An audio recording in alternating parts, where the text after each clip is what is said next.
So I have two quick examples for you in the Chapter 4 Goal 13 practice. And the first one is y equals 3 times the cosine of 2x. So the first thing I'd like for you to do is pause the screencast and find the amplitude and the period length for this equation.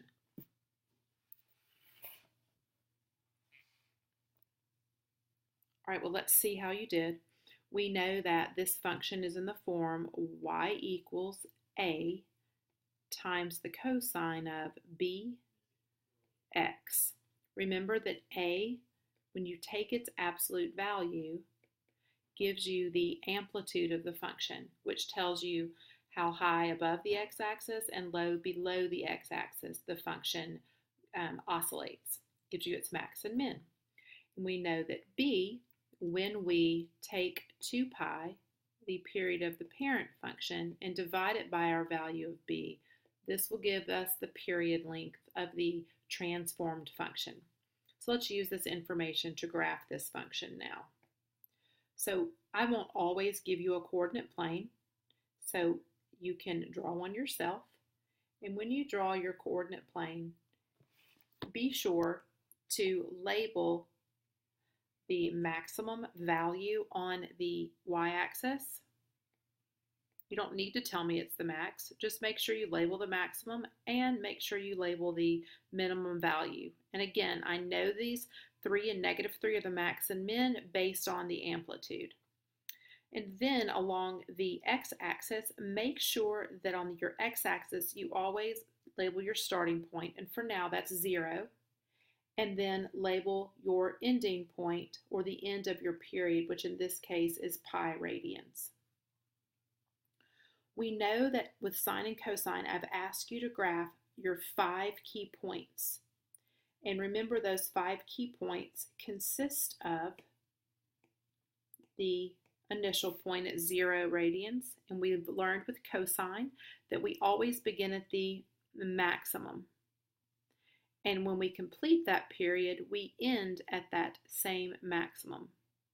But how do we figure out the in-between? Remember, because we have 4 quadrants, we will divide our period length up into 4 equal parts. First, I find that it's easiest to divide the period length in half first. And I know half the distance, halfway between 0 and pi, is pi over 2. And then I find it's best to take these 2 halves and divide them into 2 parts. Halfway between 0 and pi over 2 is pi over 4. And then if you have a little more difficulty calculating the halfway point between pi over 2 and pi, I'll remind you how to calculate midpoint. Remember, for midpoint, you add the endpoints and you divide by 2. I know that my common denominator for 2 and 1 is 2, so that's pi plus 2 pi. In other words, we have 3 pi over 2 divided by 2. Remember, to divide, we just keep it, switch it, flip it. And that's how I come up with 3 pi over 4. And these are the values that I would expect to see along the x-axis. So let's sketch our 5 key points now. With cosine, we begin at the max, the x-intercept, the min, the x-intercept, and the max. Now, what if I ask you to sketch an additional period to the right? You would be expected to tell me where that period begins, and in this case, that's pi. I would expect you to tell me where it ends, and only the midpoint, not the quarter marks. You can mark the quarter marks, but you will not be required to label them. So how do you figure out where this next period ends? Well, if my period length is pi, it's very simple. I would take this end value of pi and add the period. And that tells me that the second cycle would end at 2 pi radians. Remember, you're required to give me the midpoint. So remember one more time for midpoint, you add the ends and divide by 2, which would give us a midpoint of 3 pi over 2. And then from here, I will follow the pattern for cosine. Maximum, x-intercept, minimum, x-intercept, and maximum. And the same goes if I ask you to sketch a period to the left. Instead of adding the period length to the end point, I would subtract the period length. So I know this is going to be the same length. The period length does not change. So I would take 0 and subtract pi radians. And so that tells me that this period ends at negative pi. And then the halfway point is negative pi over 2. And then again, we follow our same pattern. Maximum, x-intercept, minimum, x-intercept, and maximum. Let's take a look at the final practice problem number 2.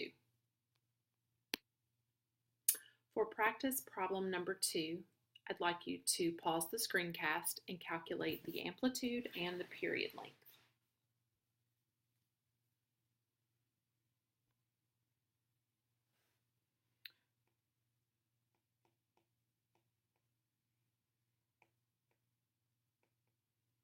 So I know that A is equal to negative 2, therefore the amplitude or the absolute value is 2. So that tells me I have a max and a min of 2 and negative 2. I know that B is 1/3, and so my period is 2 pi divided by 1/3, or 2 pi times 3. So my period is 6 pi radians. Let's draw our x and y axis.